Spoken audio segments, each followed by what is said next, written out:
Hashem, start the Daf Yomi for Menachos,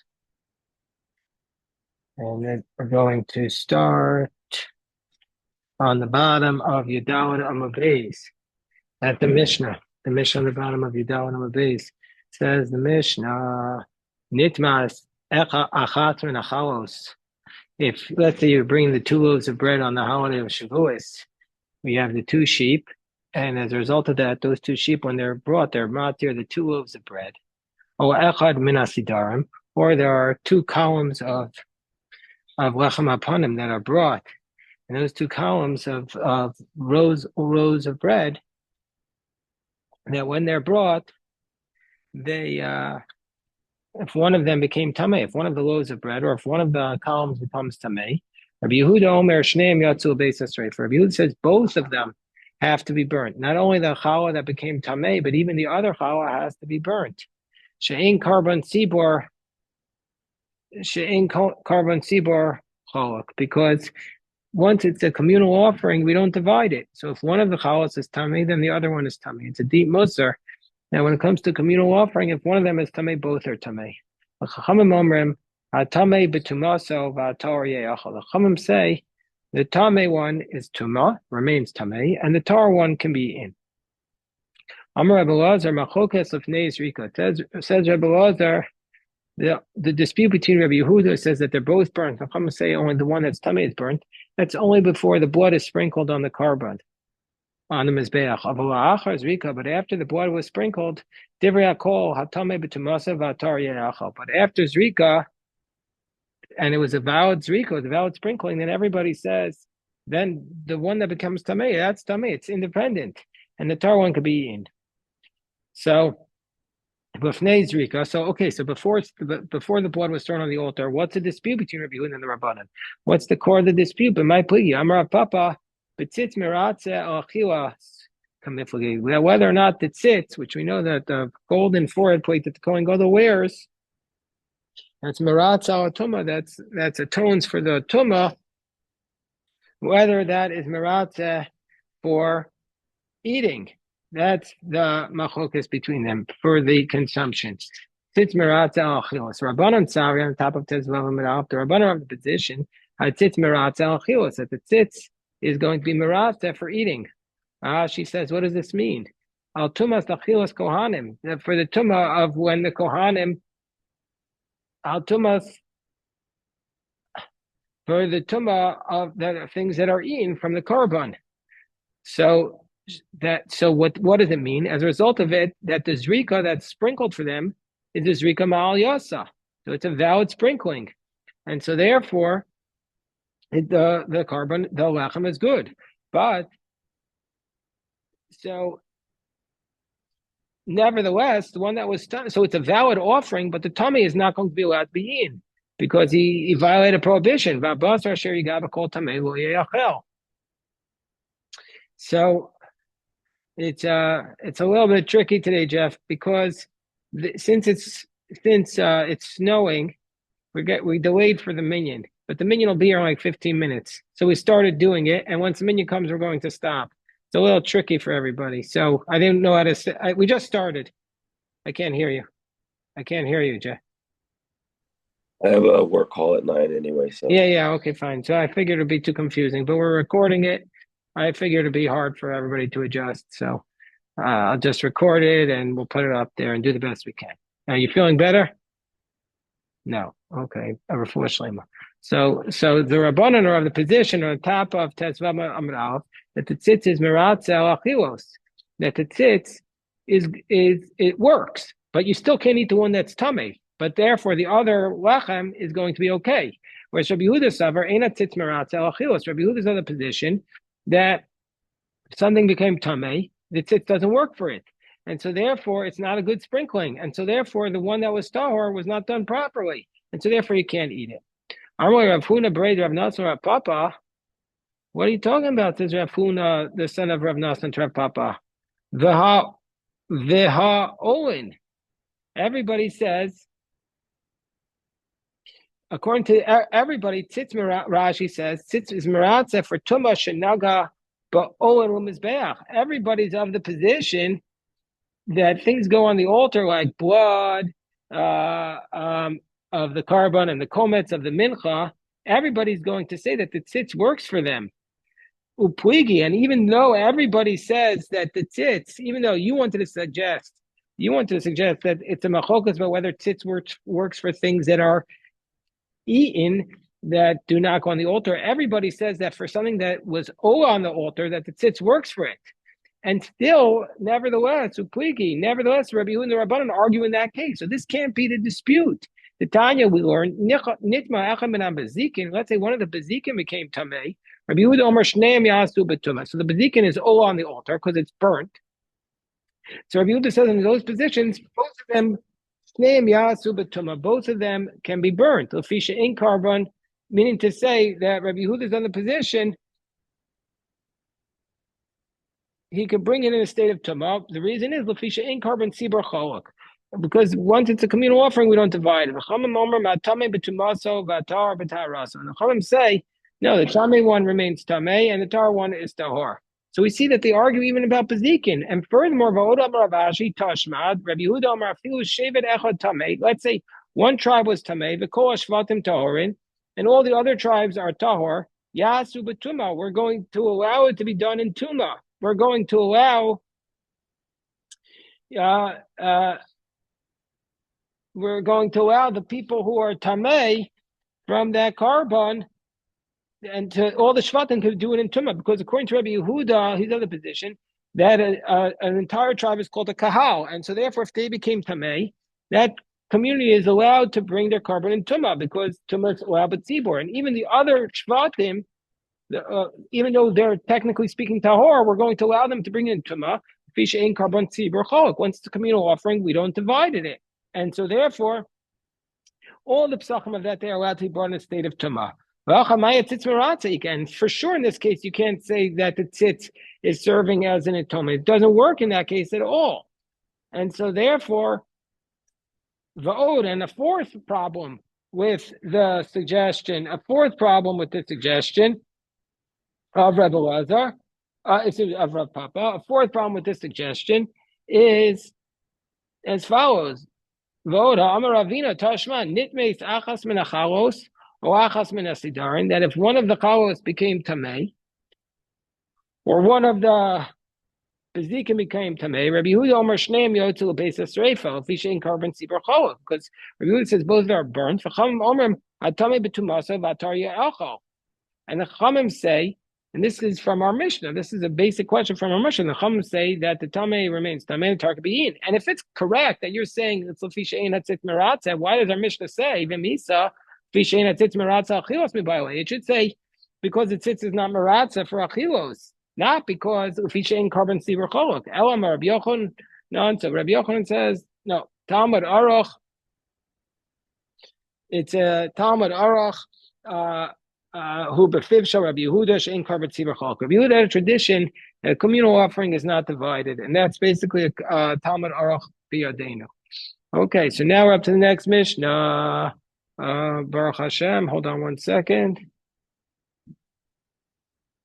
Baruch Hashem, Bill. They'll be here. Thank you so much, Bill. Okay. Okay, so now we're up to the next Mishnah. Toda. Mifageles es halechem, ve'alechem eino mifagel es hatoda. So the Mishnah is discussing the carbon toda. And we know that for the carbon toda, that if you have a miracle that happens here and you have to give gratitude to Hashem, you bring a carbon, and with that carbon you bring 40 chalos, 40 loaves of bread from 4 different types of bread, and so.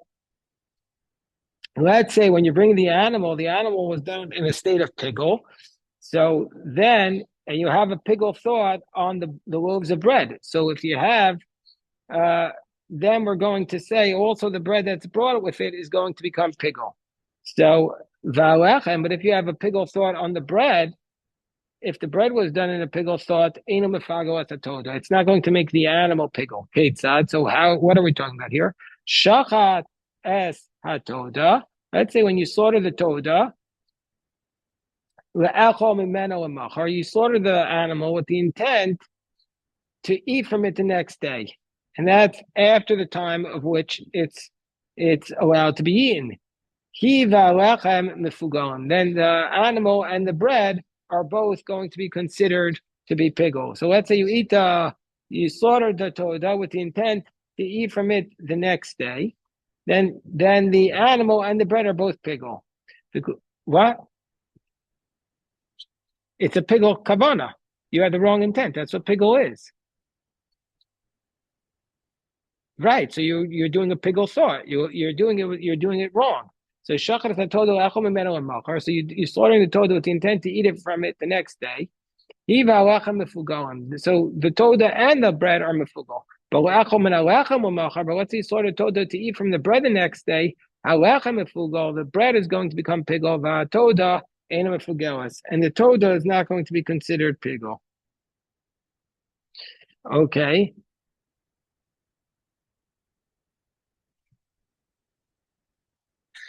So too, akvasim mefaglin esalechem. Okay, Baruch Hashem. So too, the sheep are going to be mefaglin esalechem. The sheep. Here we're talking about the shalmei tzibor and the 2 loaves of bread on Shavuos. So if you slaughter the sheep, that can make the bread pigul. V'alechem eina mefagel es akvasim. The 2 loaves of bread, they're not going to make the sheep pigul. Kate said, what's the case here? Let's say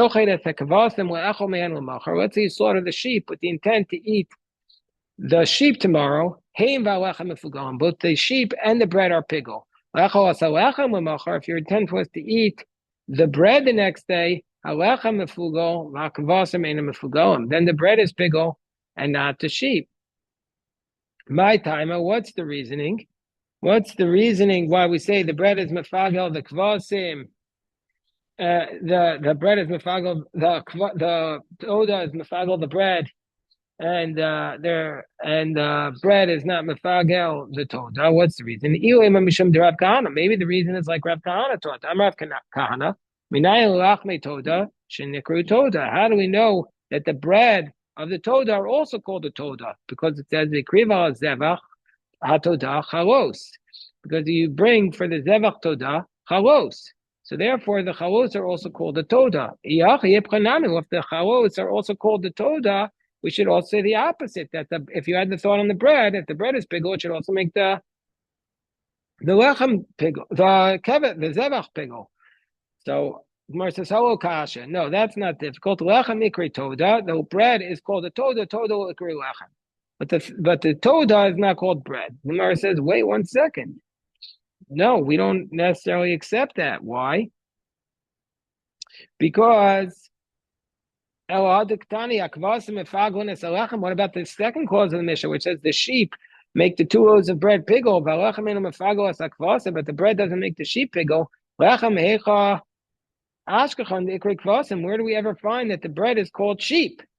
So we have a different theory. Hainu taima, what's the reason why the toda is mefagel the lechem, and the lechem is not mefagel the toda?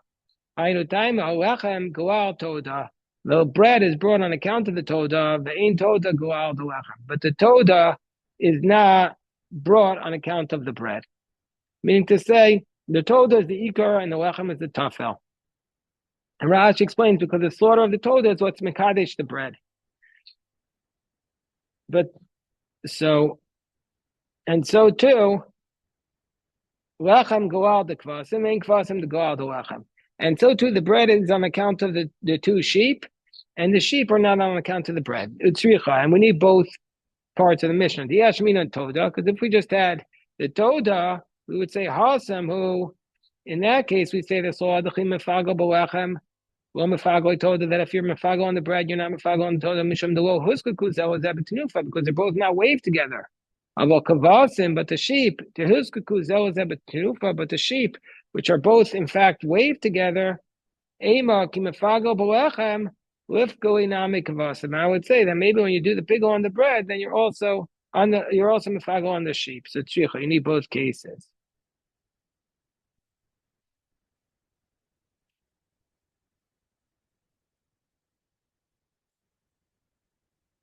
So now by minay.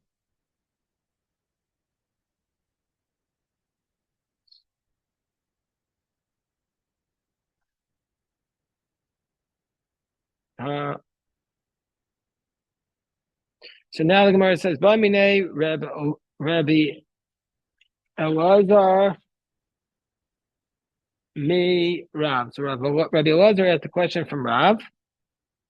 Let's say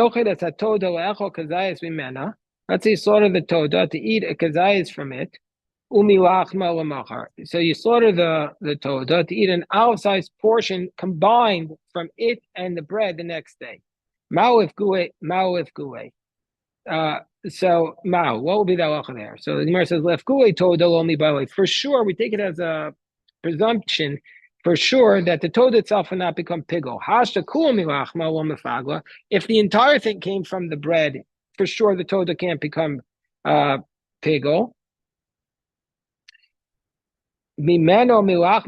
For sure, if it's not even entirely coming from one, it's only coming from a combination of the two, for sure it's not pigul.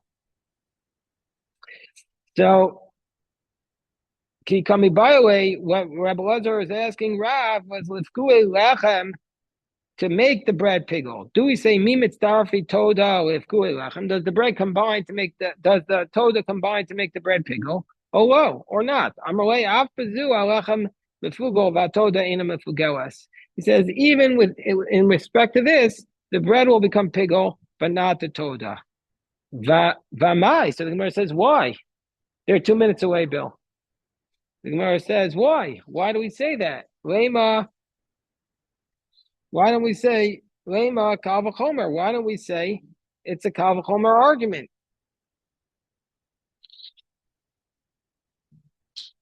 Hold on 1 second.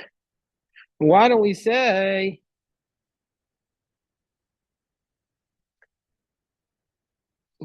in this case the lechem is mefagol, not the toda? Why don't we say Kal V'chomer? Ma mefagel a mispagel, just like the mefagel, the toda, which is what makes the bread pigul. It itself is not going to become pigul. Like we say, the toda does not become pigul from the bread. Haba mefagel v'lo pigel. If the bread, which comes to makes this haba pagel, the half of an olive size of bread, which comes to be mefagel, also the toda, but it cannot. For sure, it should be, since it can't make the toda itself pigul, for sure it itself should not become pigul. So meaning to say, since the half an olive-sized portion of bread can't even make the toda pigul, how could it itself become pigul? So that's what the question that he asks. So the Gemara says, "Umi amrin kal v'chomer ki agavna." Would we even say such a kal v'chomer? V'atanya, don't we have the following case? Ma'isa be'echad shezara. We're on top of tetzvavam abeis. Deborah, I'm sorry, we were waiting around for the minion, and so we said we're just going to learn in the meantime.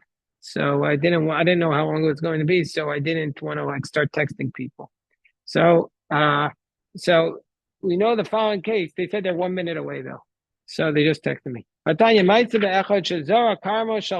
So a person took. You're not allowed to do two seeds together in a vineyard. So one person went and he planted in the vineyard of his friend, Smadar. He planted his own seeds, but there were already little budding grapes there. That was the incident. So he planted there. He planted in his friend's vineyard. And the matter came before the rabbis, and they said, they said the seeds are going to be prohibited. And they say the vines are permitted. Why do we say that the seeds? How can the seeds be prohibited and the vine itself be permitted? Why don't we say this exact kal v'chomer that Rabbi Elazar just said? Lema kal v'chomer. Who said the seeds is what made the grapevines prohibited. The it itself is eno nesar. It itself is not prohibited. Habala asor. V'lo asor eno din shelo yisaser. So something that comes to make something prohibited, and it itself is not able to make it prohibited, so it itself should not be prohibited. If the seeds can't make the smadar, the baby grapes, prohibited, for sure it itself cannot be prohibited. So we don't say that there. So we shouldn't say that here also. So the Gemara says, no, the two cases are not the same. Hasa kanabos veluf asra Torah. There, the Torah specifically prohibits not all seeds, according to our Gemara, but just two types of seeds. Canvus, which is like canvas. Canvas was a seed originally, maybe like hemp or something. And loof. Loof is a I'm not sure exactly, a type of seed. That's what the Torah prohibits. Shars are midrabanu. That's here. The other seeds are only prohibited rabbinically. Hi, David Surah, the ones that the prohibition was done with them, konsua, the rabbis penalized them. So, which is the seeds, but it's just rabbinic. Avo hacha. So, but hi, the low of it Surah, but the smother, there was no prohibition because it was only rabbinic, and so we're not going to prohibit the person who didn't do the prohibition. So therefore, lo konsua rabbanon, the rabbis didn't penalize him. But in our case, we could say, in fact, this kal v'chomer. So the Gemara then says, and we basically have the same Gemara now repeated. Some learn this whole Inyan on the sheep. And let's say you slaughter the sheep. That Rabbi Elazar asked this question from Rabbi. Let's say you slaughter the sheep to eat from them and from their bread. Mao, an opposite amount. Mao. For sure, the sheep itself are not going to become pickle. The whole, if it all came from the bread, it wouldn't become pickle. For sure, if it came from them and their bread together, the sheep would not become pickle. The only question is whether the two loaves can become pickle. Do we say that the sheep can combine with the bread to make the bread pickle or not? He says even in this case, the bread is pickle and not the sheep. Why? If the sheep itself is not pickle, the bread which is can't make the sheep pickle, and it was not able to, for sure it should not become pickle. The Gemara says, I'm reading kal v'chomer ke'agav. Do we even say such a kal v'chomer? Etc. Why would we say this? Lema kal v'chomer. Why don't we say that kal v'chomer? Ma'os or eno netzer, abal atzer, below atzer, eno din shlo yisaser. The Gemara gives the same answer. Achayash asem kanvus velufas Torah shar zor midrabanu hu datsiri. Hi David Isura konsur rabbanim, v'lo David Isura lo konsur rabbanim. V'lacha lema kal v'chomer. But here in our case, we could say kal v'chomer. So now we have a question. Why does one have this position, this tradition on the first case and one on the second case? The one who has this whole conversation on the Thanksgiving offering, kol shekein akvasim. For sure he says it about the sheep. But the one who learns it about the sheep, he would say, the sheep are maybe connected because they're waved together. But the Thanksgiving offering, since they're not waved together, we wouldn't think it would work. We wouldn't even have that assumption. Rabbi Abba Zute had the following question.